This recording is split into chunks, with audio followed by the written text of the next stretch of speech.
Friends, welcome to சுபீஸ் wonderland. இன்னைக்கு நம்ம பார்க்க போற ரெசிபி ஒரு டீ டைம் ஸ்நாக்ஸ்னே சொல்லலாங்க. டீ போடுற நேரத்துல வீட்ல இருக்கிற பொருட்களை வச்சு ரொம்ப கிறிஸ்பி அண்ட் டேஸ்டியான தட்டை ரெசிபி எப்படி பண்ணலாங்கிறத பார்ப்போம் ஃப்ரெண்ட்ஸ். இந்த ரெசிபி செய்யறதுக்கு ஃபர்ஸ்ட் ஒரு அகலமான பாத்திரத்துல 1 கப் அளவுக்கு கோதுமை மாவு ஆட் பண்ணிக்கலாம்.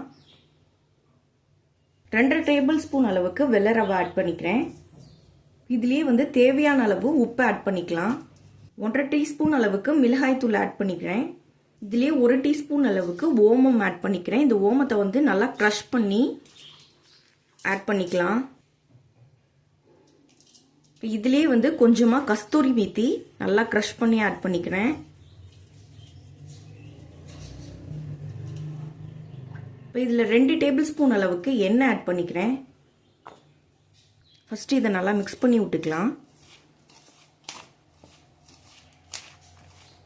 இப்போ இதிலே கொஞ்சம் கொஞ்சமாக தண்ணி ஆட் பண்ணிக்குவோம். சப்பாத்தி மாவு கன்சிஸ்டன்சிக்கு இந்த மாவை நல்லா பிசைஞ்சு எடுத்துகிட்டு வந்துக்கலாம். பாருங்கள், நல்லா சப்பாத்தி மாவு பதத்துக்கு இந்த மாவை பிசைஞ்சு எடுத்துகிட்டு வந்தாச்சு. இப்போ நான் ஒரு பகுதி மாவு எடுத்திருக்கேன். இதை நம்ம ஸ்ப்ரெட் பண்ணி எடுத்துக்குவோம்.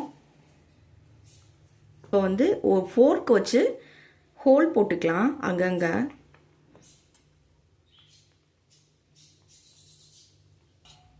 இந்த மாதிரி ஹோல் போட்டாச்சு. இப்போ நீங்கள் ஏதாவது ஒரு சின்ன டிஃபன் பாக்ஸோட மூடி ஏதாவது இருந்துச்சுன்னா, இல்லாட்டி இந்த மாதிரி ஃப்ளாட் சர்ஃபேஸ் உள்ள கப் மாதிரி ஏதாவது ஒன்று இருந்ததுன்னா அதை வச்சு நீங்கள் இதை ரவுண்ட் ஷேப்பில் கட் பண்ணி எடுத்துக்கலாம்.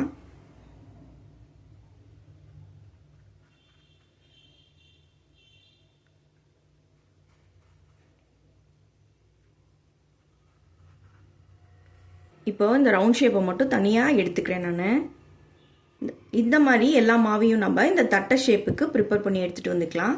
இப்போ ஒரு பேனை ஹீட் பண்ணி அதில் ஃப்ரை பண்ண தேவையான அளவு ஆயில் அப்ளை பண்ணியிருக்கேன்.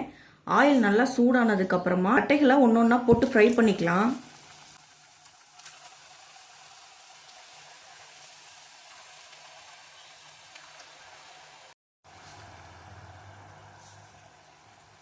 ஒரு மிதமான ஹீட்லேயே ஃப்ரை பண்ணி எடுத்துக்குவோம். இந்த மாதிரி நல்ல ஒரு கோல்டன் ப்ரௌன் வரணும்.